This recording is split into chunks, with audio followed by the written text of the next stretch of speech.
Hi everyone, it's Lydia here today, and I wanted to talk to you about something very important, and that is my positive birth story as a first-time mother with my firstborn daughter, Juliana.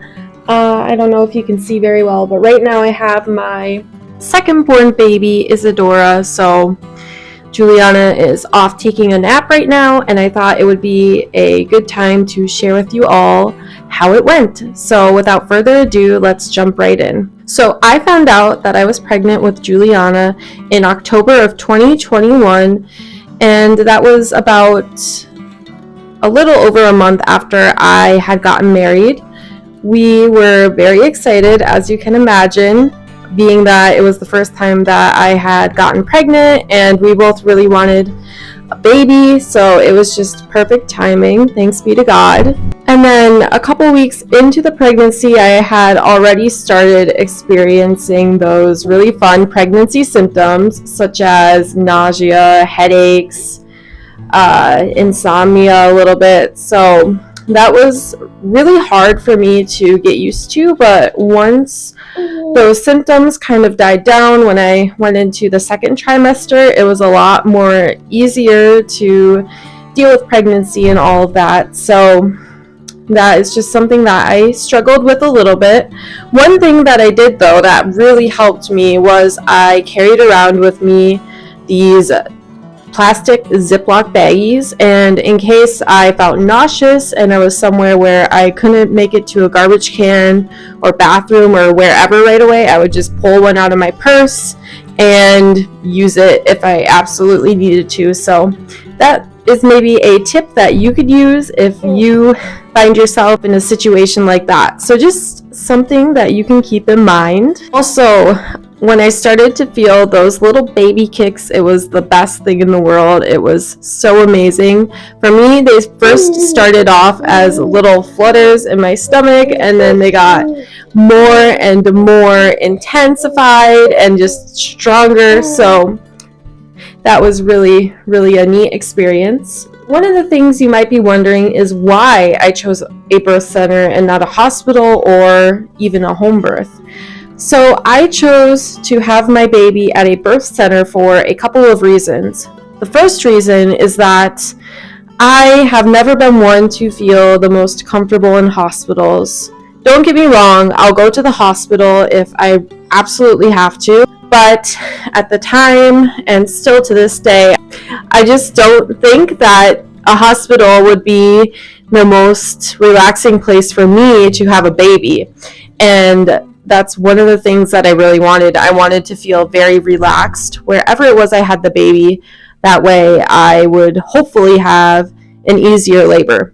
So I decided then that I either wanted to have my baby at a birth center or at home. And so I chose a birth center ultimately because we had just moved into a new home that needed a lot of work, and it wasn't even fully unpacked yet. And I thought, well, you know what?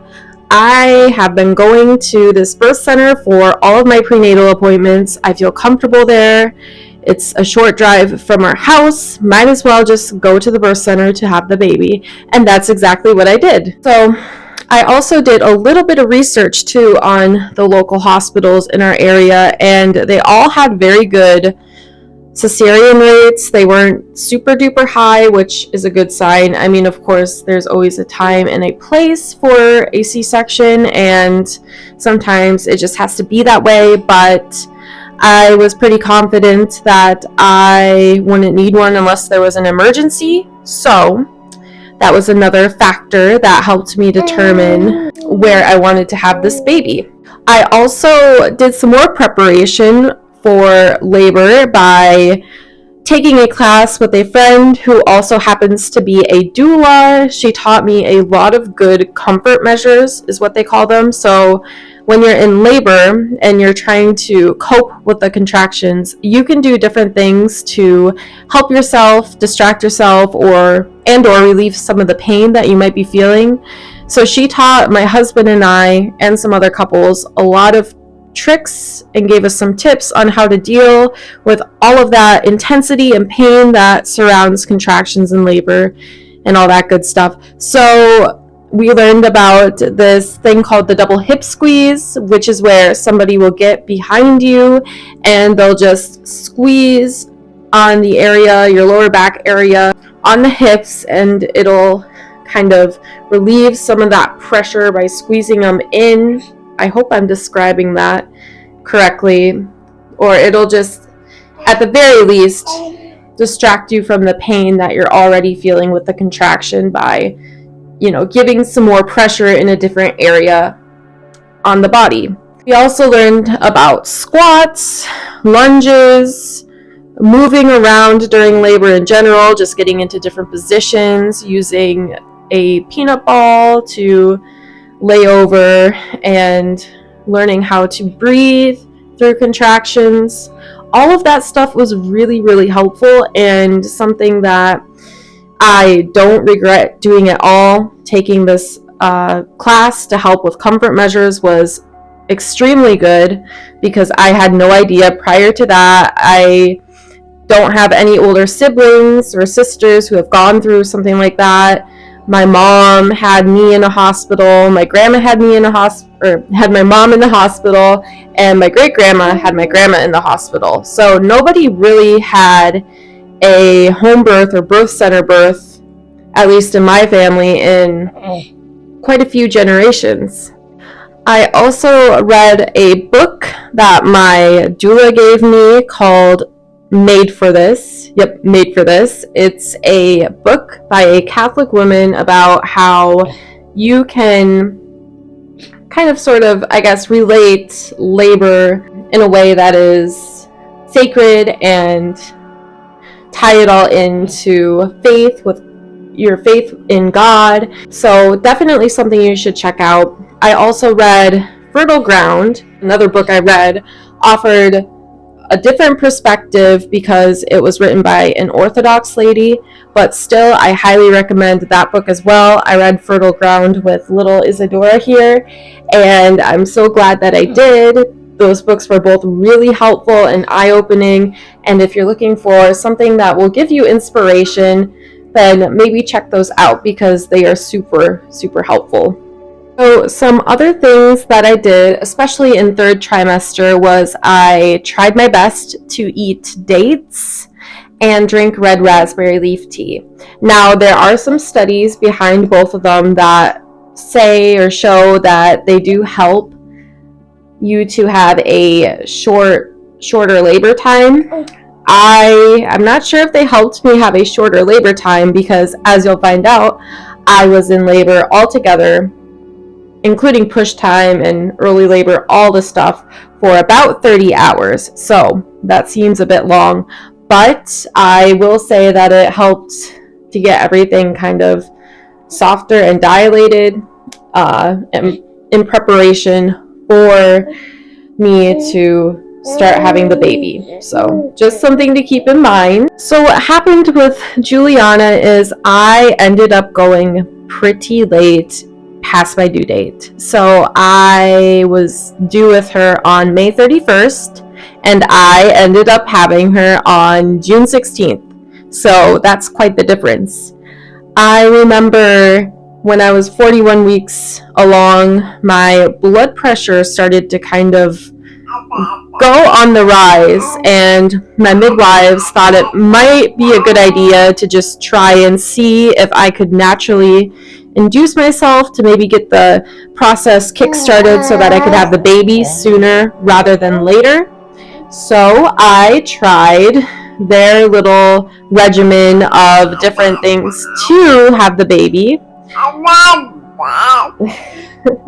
So this included drinking orange juice and castor oil, which was very hard to stomach, if you can imagine, using evening primrose oil, using a breast pump to maybe try and get things going with that sensation or that feeling.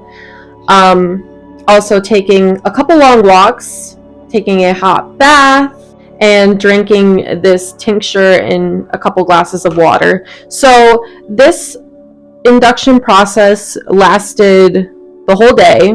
I woke up at 8, I think, and had to do the whole thing all day until the evening.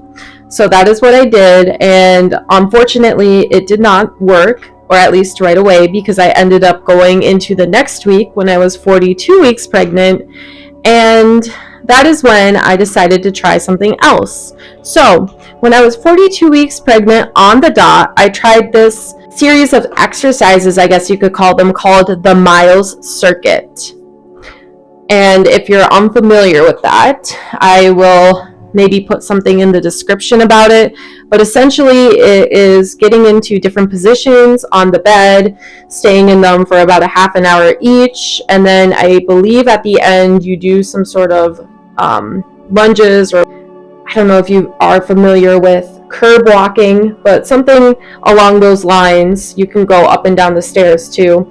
And that was supposed to just kind of help get the body into an optimal position to prepare it for labor. So that is something else that I did, and I believe it was the next night I ended up going into labor with Juliana. So I honestly think that maybe that was what kickstarted it. Not 100% sure, but I would say that that was probably what did it for me. So I ended up going into labor with Juliana very late on the night of June 14th. I believe it was around 10 p.m. or 11 p.m.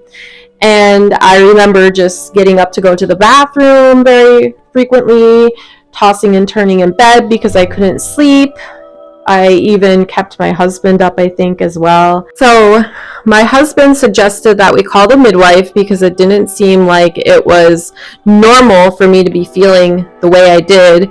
So we did, and she thought that I was in the early stages of labor, ready to go. So she told us to come into the birth center, and that's what we did. We put our bags in the car and left for the birth center. We got there and waited for her to get there. We all went in. She checked to see how dilated I was and everything else, and I wasn't too far dilated. I think maybe a 3 or a 4, if I remember correctly.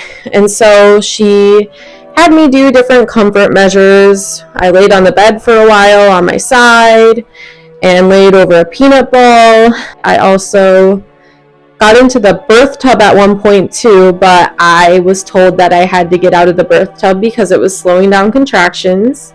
So I was very disappointed, but I ended up getting out of the birth tub. I also ate and drank too while I was in labor. One of the student midwives would give me some honey every once in a while. They would make me sip on some bone broth and drink some water with electrolytes in it.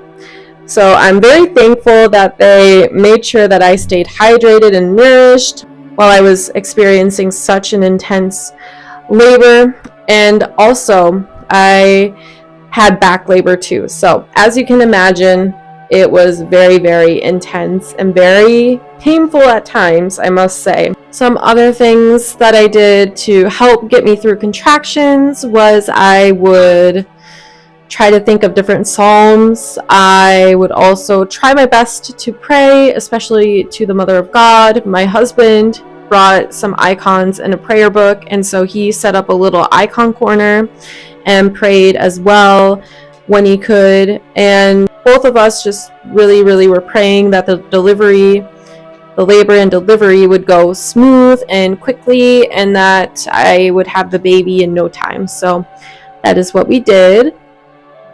Also, at one point, I got onto the back of the toilet. So instead of sitting the normal way where you're facing forward, I sat backwards on it so that I was facing the toilet lid that closes down.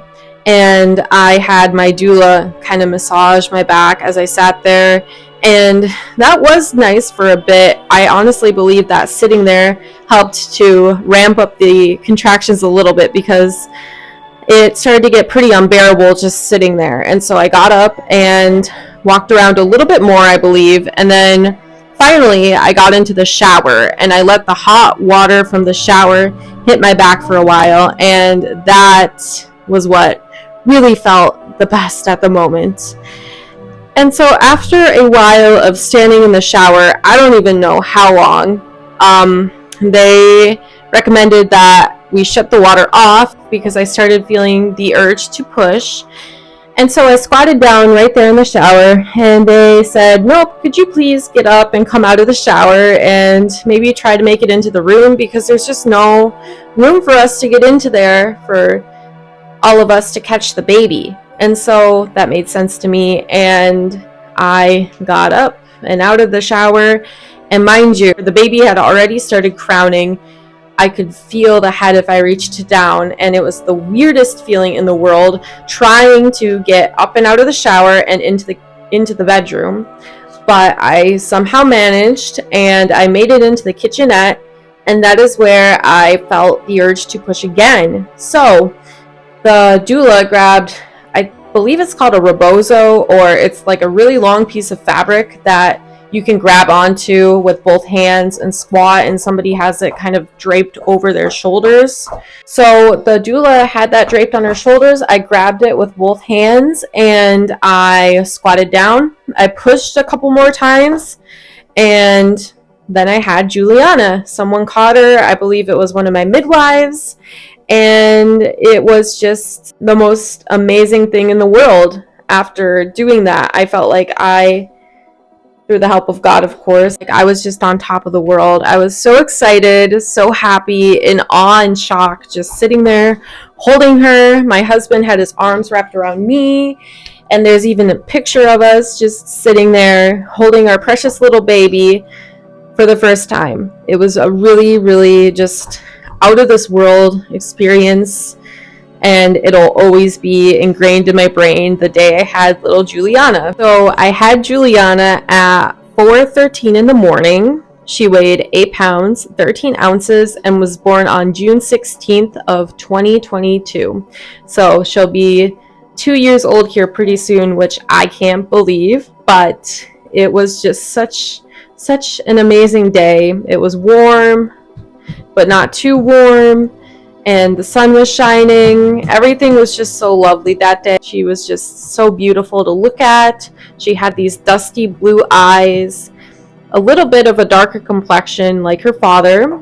That has since disappeared, at least the darker complexion. She now has really blue eyes. But it was just so amazing, and I thank God that He helped me to have a safe and beautiful delivery, even though I had the back pain, even though it was 30 hours long. He still helped me to persevere and make it to the end, of course, and I couldn't have done it without Him and His help and His answered prayers. So I guess to sum it all up, choosing the birth center was definitely something that I'm glad I did. I had such a positive experience with my doula, the midwives, the student midwife. My mother was even there, and my husband, everybody supporting me and helping me out, reminding me that I needed to drink and eat, and massaging my back when it hurt really bad, and all of the things that helped me get through it. I'm tremendously grateful for all of them. So that brings me to the end of the video. I hope that you found a little bit of inspiration from this and that you enjoyed watching this. Let me know down below if there are other things you would like to see in regards to motherhood or homemaking or Orthodox Christianity. I plan on doing more videos on all three of those topics, plus maybe more. So let me know what you would like to see. Also, just know that I am not a healthcare professional, doctor, or midwife. Make sure you do your own research and you talk to your doctor or whoever it is who knows you in your pregnancy. Hopefully, I'll see you next time. Be sure to subscribe, and I'll see you again soon. Thank you. Bye.